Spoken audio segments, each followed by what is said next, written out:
Okay, page 335-ish, lesson 3. Okay, so today we're learning how to factor trinomials.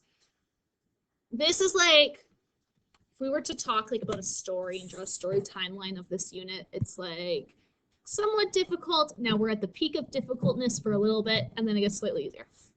Okay, so the next couple lessons are all building on each other, and they're all fairly challenging lessons. That being said, so is this especially important that our brains are on right now? Yes. We are going to start with algebra tiles because this kind of answers some of the why questions. Will you have to draw algebra tiles? Yes, once, maybe twice. Okay. This first page, I don't love, but it's what it is. So they're saying we have all of these algebra tiles. They're all shaded, and so shaded means positive. If you can take your algebra tiles and arrange them in a perfect square or a perfect rectangle, that means the expression that it represents can be factored. So they took these tiles, so they have an x squared tile. These are all x tiles. So that's 6x tiles. And those are all ones tiles, and that's 8 ones. So my trinomial is this. And they're like, hey, can we factor this? If it can be formed into a rectangle.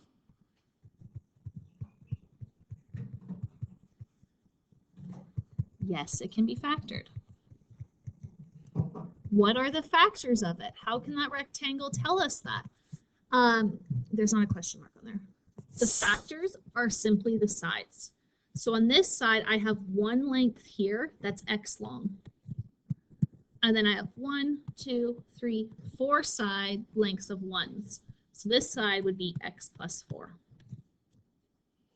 Across the top, I have one side length of x, 1, 2, because they're one long each. So that would be x plus 2.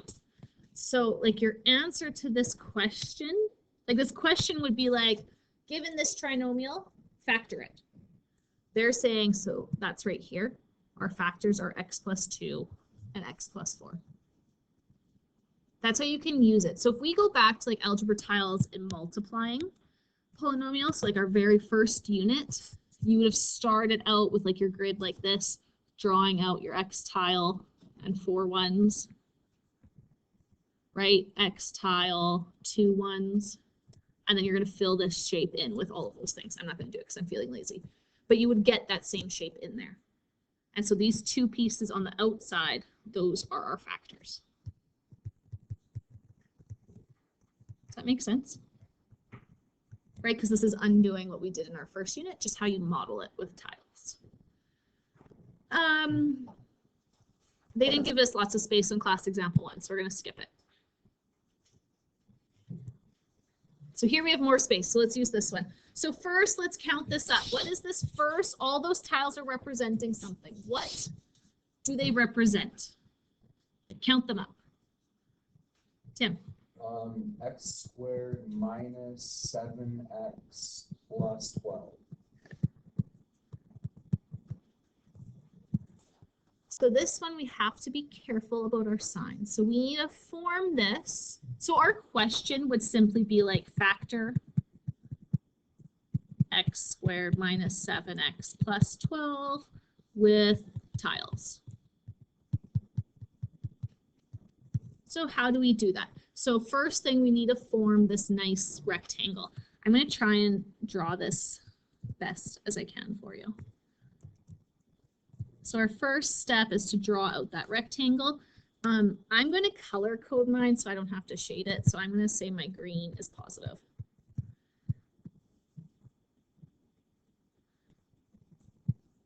So I would have my x squared tile.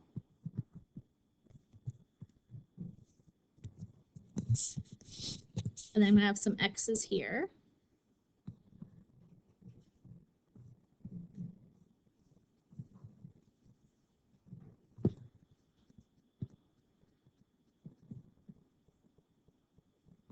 We're drawing these, so our pictures are not going to be perfect, but it is what it is.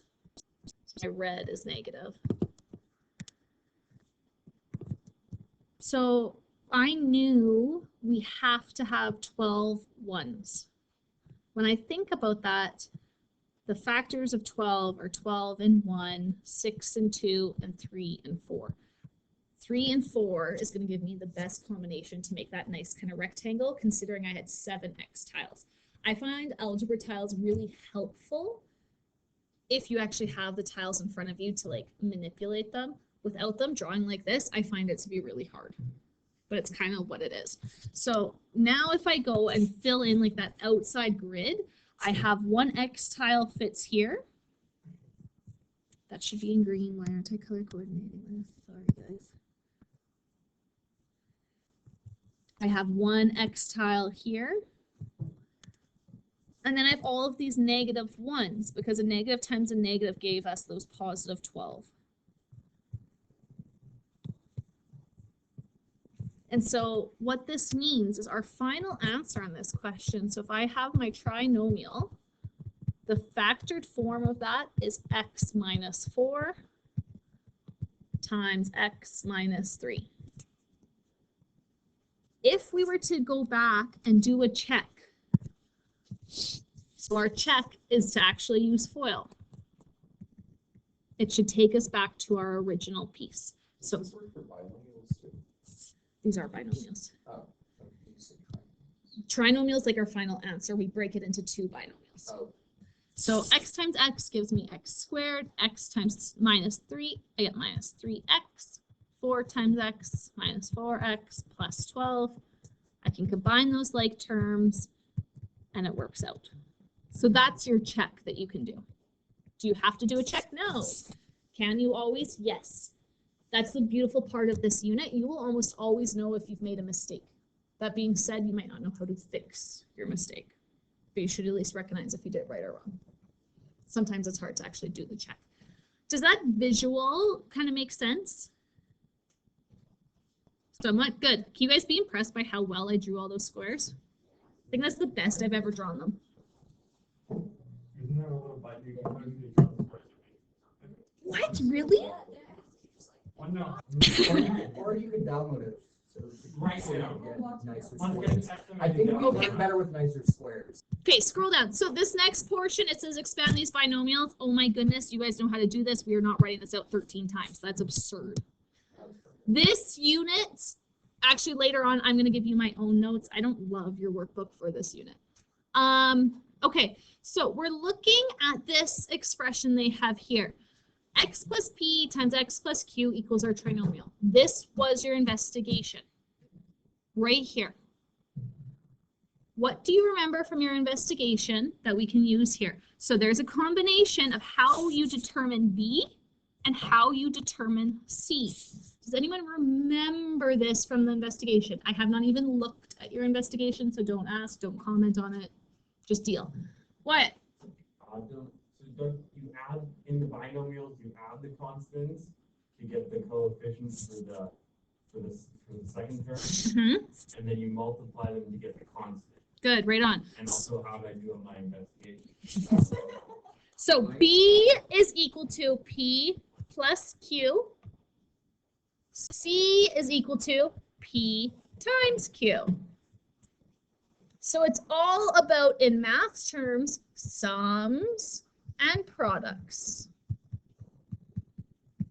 So for example, they gave us this first one. This is my factored form. I drew a line through this. This is our product. 6 is equal to 2 plus 4 from the binomials. 8 is equal to 2 times 4. Okay, we're going to do that 1,700 more times. It's so much fun. Turn the page.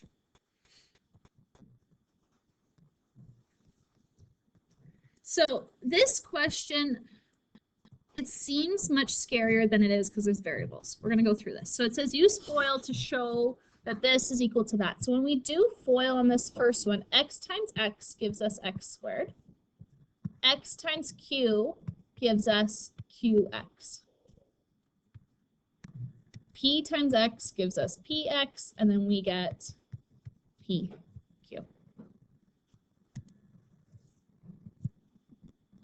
PQ here PQ there. My middle two terms have a common factor, which is x. So if we factored out that x, we're left with a q and a p, which is what they want us to show here. Mine's in the opposite order. Is that fine? Yeah, 2 plus 3 is the same thing as 3 plus 2. So that's just like another way of showing it. This type of question's really nice because it shows me that you truly understand it. You're not just like fluking out with numbers. Is that okay? Move down. Okay, so the question will say, in order to factor x squared plus 8x plus 12, we need to find two numbers that multiply to 12 and add to 8. In this trinomial, we need to find two numbers that will multiply to 12 but add to negative 13. There's different ways to multiply to equal the same number, and that's what they're getting at here. So we're going to fill in these tables, and hopefully that helps make a little bit more sense. At the beginning of this unit, I tried to stress with you guys how important having good number sense is. And this is why. Because you have to be able to come up with different ways to multiply to equal 12 and add to 8 or add to negative 13, right? There's a lot to think about. So in these tables, our sum or our goal, so our sum is going to become the B value. Our product is the C value in our trinomial, right? We always see our trinomial written like this.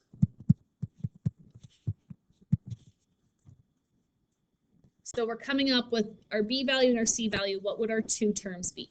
So for example, the first one, 2 times 10 equals 20. 2 plus 10 equals 12.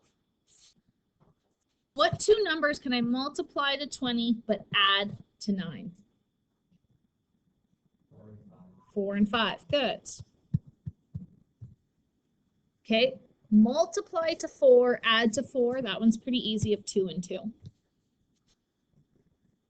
Okay, trickier. Multiply to 18, but add to negative 9. So I just want to pause. So this product is a positive 18. So that means I'm actually going to have two negative numbers. Two negatives make a positive. Okay, Carissa. Good. Negative 3 and negative 6. 3 times 6 is 18. 3 plus 6 is 9. Need to be negative, so everything's negative. Okay, let's keep going with this.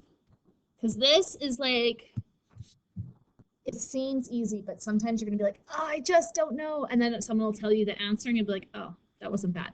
So the more we practice, the better. Okay, two numbers that multiply to 14, but add to 15. It's a negative 15, so we know it's going to be negative something and negative something. So 14 is 2 and 7, and what other way can I get to 14? There we go, 1 and 14. 1 plus 14 gives us our 15. 1 and 6. So both of these are negative. So in order to get a negative product, only one number is negative. Which numbers are going to work here? Carissa? Good. It has to be negative 3 and a positive 2. The signs have to be in that order. Because negative 3 plus 2 gives us our negative 1. If you flipped your signs, it's no longer a negative 1. Okay, this next one, negative 15, but a positive 2. So I still only have one negative, but we have to be careful because it has to add to be a positive 2. So 15 is 5 and 3. Which one's negative? 3. Negative 3, positive 5 gives us a net product, a net answer, I should say, of positive 2. 48, a little bit trickier. So multiplies to 48 and adds to 26. So I want to pause you for a second here. On questions like this, often we go to the numbers we know right away. Great. 26 is a big number to add to. So we need big numbers, or at least one big number that I'm multiplying with. So hopefully we all know 4 times 6 gives us our 48, but that's not equaling 26. So what else could I use? Matthew? Negative 24, negative. Good. Negative 24, negative 2. right? That's hard to come up with. There's a lot of factors of 48.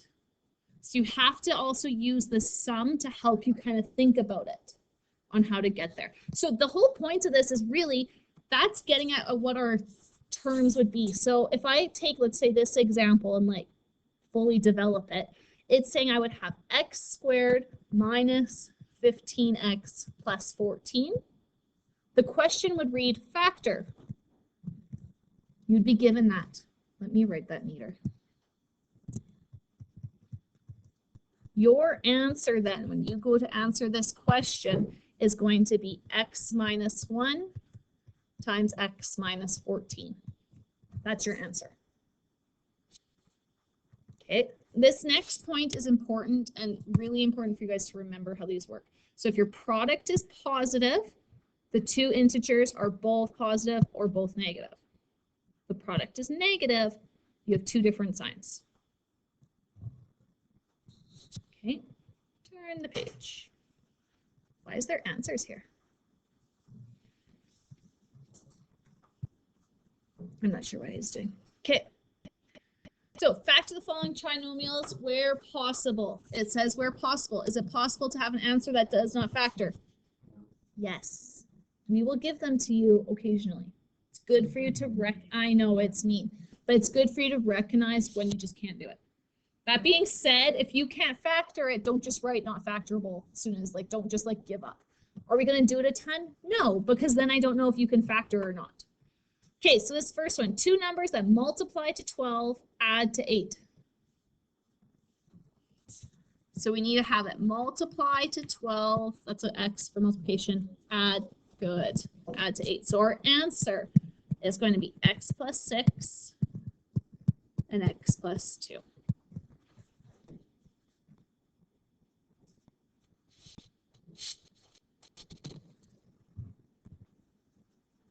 Two numbers for B, multiply to equal 12, but add to equal 13. Good. Does it matter the order I write these?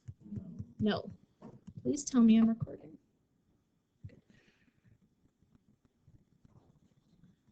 Negative 13, positive 12. So multiply to equal to positive 12, but add to equal negative 13. So I know I'm going to have two subtraction signs. One strategy I find really helpful is to like write it out like this to fill in your blanks. Sometimes I find that prompt is really good. Tim. Minus 1 and minus 12. Good. Sometimes the visual of writing something down is really beneficial. I want you to try D, E, and F on your own. Are these all factorable? I'm not telling you.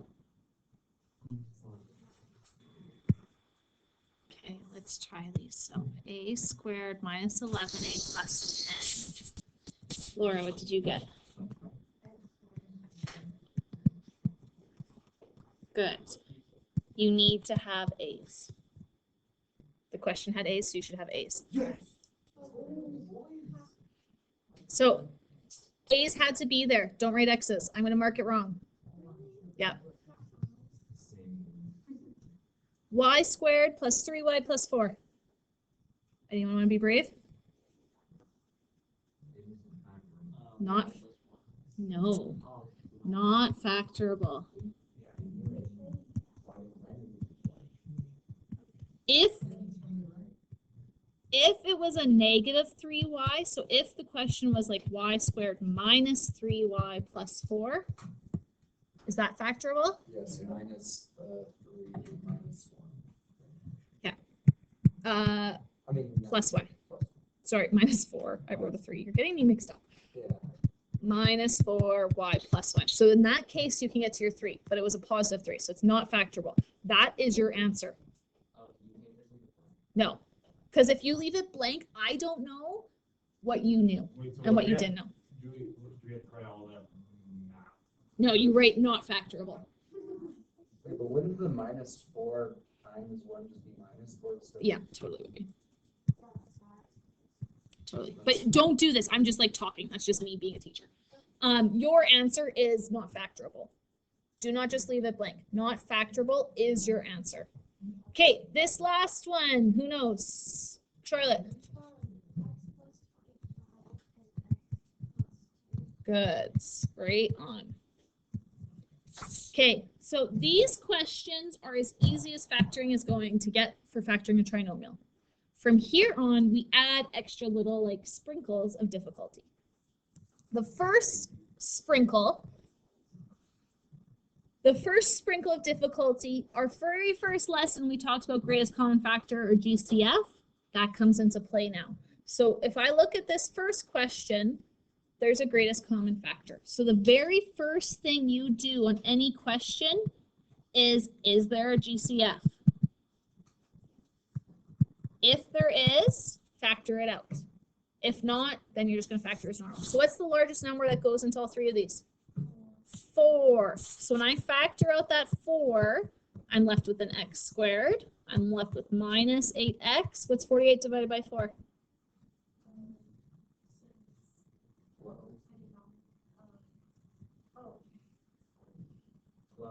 12. I know, but people are still questioning. Now can you factor it? Sometimes yes, sometimes no. This could be a fully factored answer. This case it's not, but sometimes factoring out your GCF, that's all you can do. This one we can go a step further. There are two numbers that multiply to 12 and add to -8. What are those two? Good. Positive or negative?